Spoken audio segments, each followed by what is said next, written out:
امام العارفین سراج السالکین حجت الکاملین حضرت سید کبیر الدین شاہ دولہ ولی سرکار رحمۃ اللہ تعالیٰ علیہ نے خطۂ پنجاب کے اندر اسلام کو پھیلانے میں اہم کردار ادا کیا۔ آپ علم ظاہری اور باطنی کا مجمع البحرین ہیں۔ آپ کا وجود روحانیت کا ٹھاٹھے مارتا ہوا سمندر ہے۔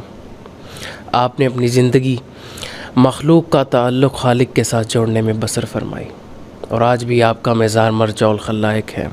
غموں کی دھوپ میں جلستے ہوئوں کے لیے آپ کا آستانہ، آپ کی خانقاہ ٹھنڈی چھاؤں کی حیثیت رکھتا ہے۔ آج بھی آپ کے آستانے پہ حاضر ہو کر دلوں کو سکون ملتا ہے۔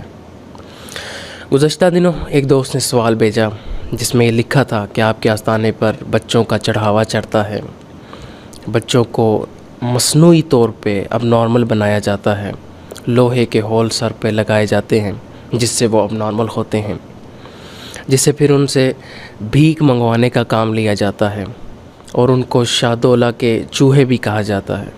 اس حوالے سے چند گزارشات پیش کروں گا۔ پہلی بات تو یہ ہے کہ یہ اعتراض کہ بچوں کو مصنوعی طور پر اب نارمل بنانا، یہ سراسر جھوٹ ہے۔ جب انگریزوں کی اس خطے میں حکومت تھی تو کچھ انگریز مصنفین نے اسلام کو بدنام کرنے کے لیے یہ اعتراضات لگائے۔ 1839 میں ایک انگریز مصنف کلاڈ مارٹن نے، اس کے بعد 1886 میں فلورا این اسٹیل نے اپنے ایک مضمون میں اس بات کو دہرا دیا کہ بچوں کے ساتھ یہ ظلم ہوتا ہے، یہ سلوک ہوتا ہے۔ حیرت کی بات یہ ہے کہ 1902 میں کیپٹن ایونز، جو کہ گجرات میں ایک آفیسر تھا، اس نے ان تمام باتوں کا رد کر دیا۔ وہ یہاں دربار پہ آیا، بچوں سے ملاقات کی، اور اس نے بچوں کا میڈیکل ٹیسٹ کروایا۔ اس نے کہا یہ بچے پیدائشی طور پر ہی ایسے ہیں، اور اسی طرح کے بچے برطانیہ میں بھی پائے جاتے ہیں جن کو مائکرو سیفیلک کہا جاتا ہے۔ میں آپ سے کہتا ہوں کہ آپ مائکرو سیفیلک کے بارے میں سرچ کریں، پھر آپ کو پتہ چلے گا کہ پیدائشی طور پر ہی ایسے بچے ہوتے ہیں جن کے سر چھوٹے ہوتے ہیں، جن کی گروتھ نہیں ہو پاتی۔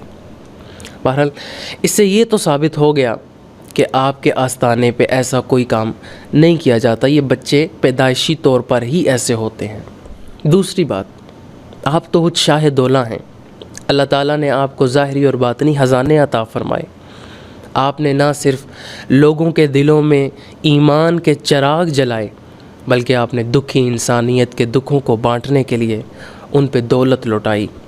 آپ نے مسجدیں تعمیر کروائیں، آپ نے مدارس تعمیر کروائے، آپ نے مسافر خانے بنوائے، پل بنوائے، آپ نے اپنی دولت غریبوں اور مسکینوں میں تقسیم فرمائی۔ جن لوگوں کے گھر اب نارمل بچے پیدا ہوتے، وہ پریشان ہوتے کہ ہم ان کی پرورش کریں یا مزدوری کریں، پیسے کمائیں، ہم کیا کریں؟ وہ فکر میں پڑ گئے۔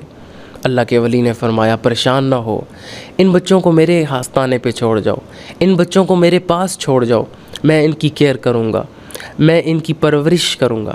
گویا آپ کا آستانہ چائلڈ کیئر انسٹیٹیوٹ کی حیثیت رکھتا تھا۔ آج لوگوں نے کہا کہ آپ نے بچوں کو، لوگوں کو بھکاری بنایا۔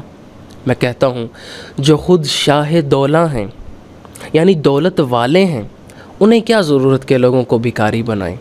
تیسری بات کہ ہم اولیاء اللہ کے پاس جاتے ہیں تو دعا کرواتے ہیں۔ ہمارا ایمان ہے کہ رزق عطا کرنے والا، دولت عطا کرنے والا، اولاد عطا کرنے والا اللہ تعالیٰ ہی ہے۔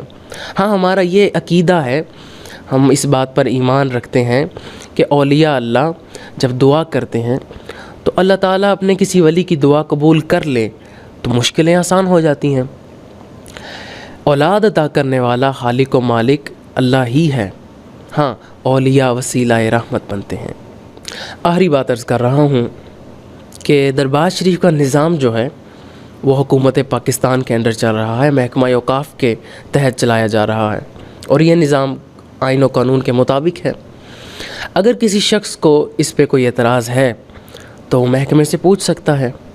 ہاں، نظام کو آڑ بنا کر آپ اولیاء اللہ کی شان میں کوئی اعتراض نہیں کر سکتے، اولیاء اللہ کی گستاخی نہیں کر سکتے۔ اگر کوئی اعتراض ہے تو محکمے سے جا کے پوچھ لیں، اور اگر کسی اور آستانے پر کوئی بھی خلاف شریعت کام ہو رہا ہے تو اس میں آپ اولیاء اللہ کو یا سلسلہ عالیہ کے مشائخ کو قصوروار نہیں ٹھہرا سکتے، کیونکہ اولیاء اللہ کی تعلیمات تو وہ روشن تعلیمات ہیں جو قرآن و حدیث کے تابع ہیں۔ عمل کرنا نہ کرنا یہ ہمارا فیصلہ ہے۔ اس بندہ خدا سے کوئی نسبت نہیں تجھ کو، تو بندہ آفاق ہے وہ صاحب آفاق۔ دارا و سکندر سے وہ مرد فقیر اولا ہے، جس کی فقیری میں بوئے اسد اللہ ہی۔